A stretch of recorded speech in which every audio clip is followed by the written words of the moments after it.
Sanders' advisor warns of alarming trends that could lead to Biden's defeat. Now, one of the reasons that Fiorella Isabel staged a coup in the biggest Bernie Sanders Facebook group was because of sheepdogging.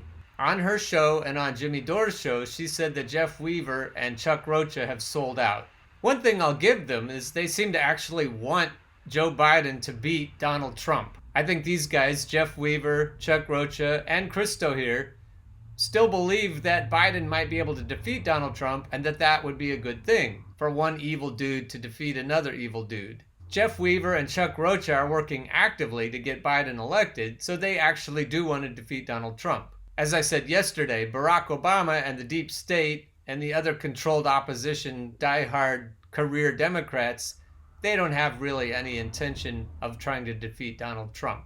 They are merely trying to preserve Obama's legacy. The problem I have with those who have gone over to the Biden side because they honestly wanted to defeat Donald Trump is not just that they're supporting a rapist, but it's also that American workers are never going to get anywhere this way if we go with incremental, corporate, sock puppet Democrats.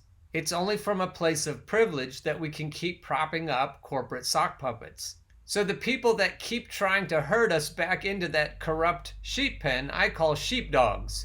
And the worst problem I have with sheepdogs is that they keep trying to get us back into a corrupt fold that has never given a shit about the American worker. What we really need right now is true leadership, whether it's from within a party or not, that will get the American workers riled up enough to go stomping on top of all of the corporate people who are in between them and what they want and what they desperately need for their families.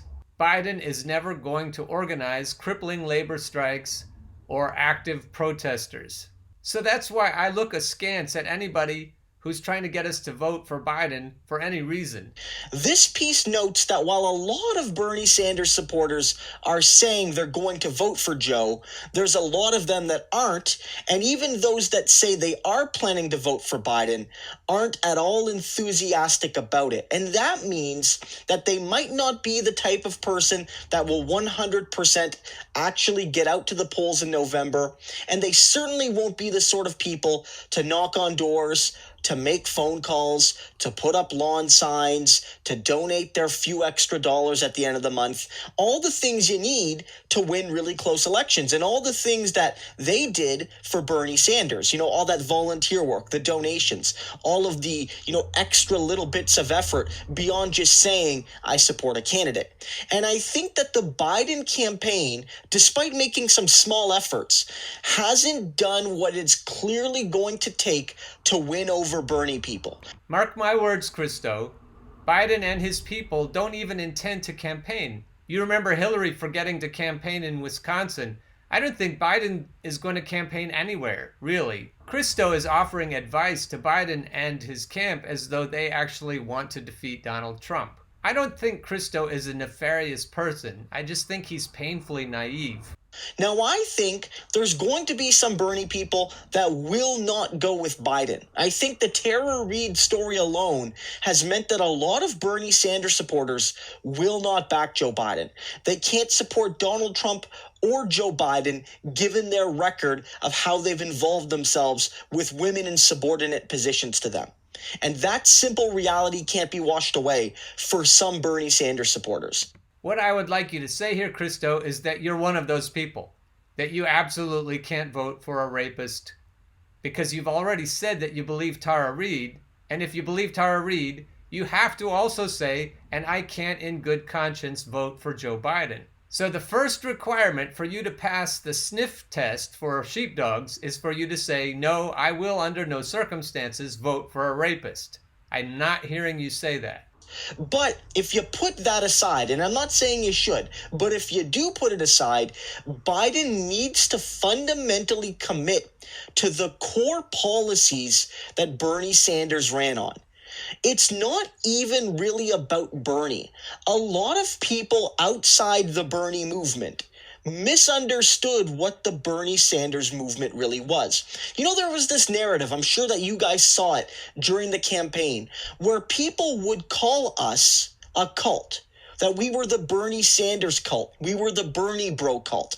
And that no matter what Bernie Sanders did, we would do it uncritically. We would follow him uncritically. If he told us to jump off a bridge, you'd see millions of Bernie bros jumping off bridges. But that's not the case. What we've seen is that a lot of people give real credence to what Bernie Sanders says, but the movement was never just about him. Of course, it was Bernie who said, "Not me, us. I'm a part of this movement, but the movement is not just about getting Bernie to the White House. It's not just about getting Bernie in this one particular office. It's about transforming the social, political, and economic reality of the United States and really the world." And that's what the Not Me, Us movement was about. And so now that Bernie has suspended his campaign, he's endorsed Biden, and he's implored his supporters to go with Biden. And he's even worked with Biden to set up task forces that include some progressives. They include Pramila Jayapal and Alexandria Ocasio-Cortez and many others. People just assume, well, Joe Biden's done all he needs to do. He's meaningfully incorporated Bernie Sanders into his campaign, certainly more than Hillary Clinton ever did. And I think that's probably a fair claim to make. Like Biden or hate him, and I'm probably more on the hate Biden camp, the fact is he's done more than Clinton ever did to reach out to Bernie Sanders. Why would you even say that, though? Even if it's true. So you say you hate Biden, but you're also saying that he's done more than Hillary ever did to bring Bernie people into his camp. I'm not sure why you'd say that. I'm watching you closely and sniffing. You can think it's disingenuous, but he did it. You know what I mean? And I think that a lot of people assume Biden's done it.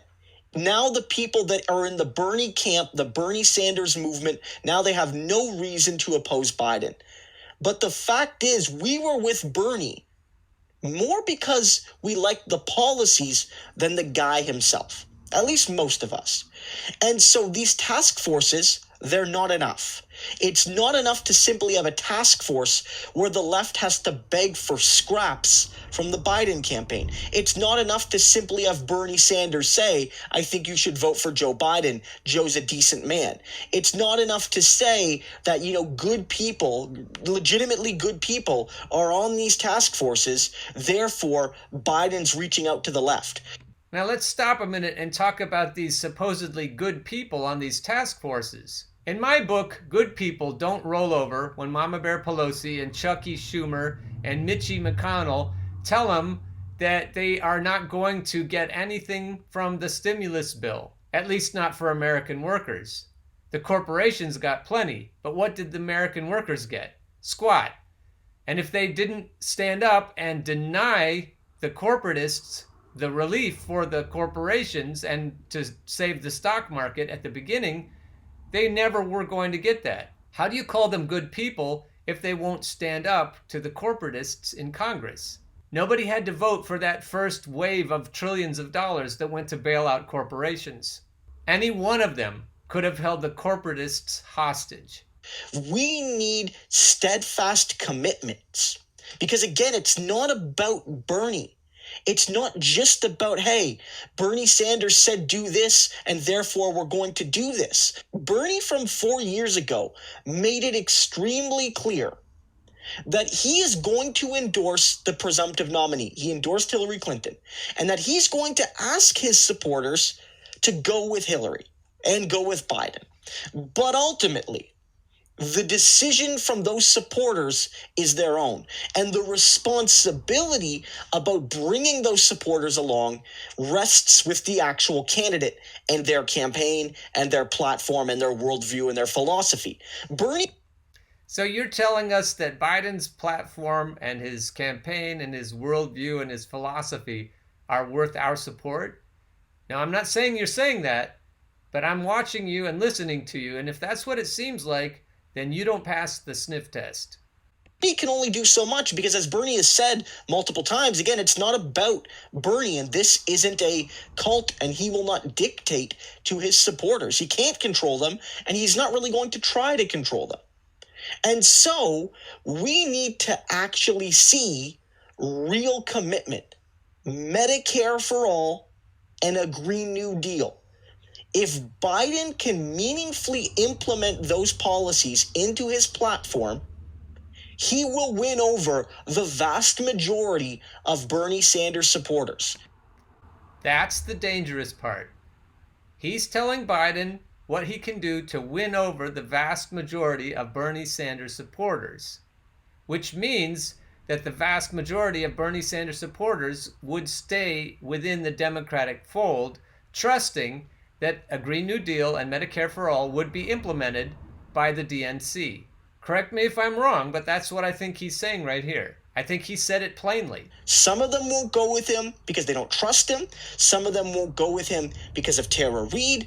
But he will win over the vast majority of Bernie people. And the people that are with him right now but are unenthusiastic might well gain a bit of enthusiasm. And there's been reports from Bernie Sanders people, but also from folks outside the Bernie movement, at least directly, saying Biden's got 3 weak points: young people, progressives, and Latinos. And those were all groups that Bernie Sanders dominated with in the election. Bernie did very well. It's the reason he had such a big victory in Nevada. It's a reason why even in states where Bernie lost quite heavily, he was winning people under 30, under 40, sometimes under 45. It's a reason why people who identified as on the left were almost always with Bernie Sanders and almost never with Joe Biden, at least when the primaries were competitive, before Super Tuesday. That's the fact here. Joe Biden needs to reach those people, and getting Bernie alone is never going to be enough. And I think this is a lesson the Biden wing, the corporate Democrat wing, the institutional mainstream media wing, they don't get it. They assumed we were a Borg. They assumed that we would just follow Bernie no matter what. And the truth is, folks need more. They need more. Now, Biden has a choice to make. Biden might well say, I don't want to make those policy decisions. I am serving my corporate masters, and I am a dutiful servant to my corporate masters, and I will not back a Green New Deal or Medicare for All, even if it helps me win. Or Biden might say, look, I could back these policies, but I feel, and he could be wrong, I think he is, that if I do that, I'll gain progressives, but I'll lose more moderates. It's better for me to, not count on progressives and hope they vote for me and, focus instead on winning, wealthy, upper middle class, suburban white women. The wine track voters. But I think the wine track voters want to defeat Donald Trump so badly that they would even get behind Bernie. And polling bears that out. I don't think Biden is going to have any trouble keeping the wine track moms in his camp. With college degrees, the people who often voted Republican but are becoming more and more Democrat. And I want to focus on getting those people to vote and vote for me. But if he makes that choice, then he cannot blame progressives for not voting for him. He can't make that move. So, to some, what I'm trying to say is Bernie Sanders has endorsed Joe Biden, and there's been a lot of institutional intermingling with the task forces and all of this and all of that, and all of the Bernie live streams where he's talking about Biden and each and every one. But the Bernie movement is very different than Bernie Sanders. And if Biden wants the latter, it needs to be about more than just having the former tell his supporters what to do. Bring us Medicare for All and a Green New Deal, and people will move behind you. If you don't bring that, then you forget about getting the left, and it could cost you in November. Christo is still an admin in that huge Bernie group that kicked the rest of the radicals out. Christo, for some reason, survived the purge. Christo is a little more reasonable than some of us. Christo is a lot more reasonable than a few of us. But if Christo still passes muster with David Bullock and John Stevenson, I'm not sure if he's on the good guy team. This is the reply I wrote underneath this video. Biden's blood pact with Obama will never allow him to implement Medicare for All. That messes with the Obama legacy. Biden's blood pact with his donors also would never allow it. You are dreaming if you think the deep state would ever release Biden's testicles from their iron grip.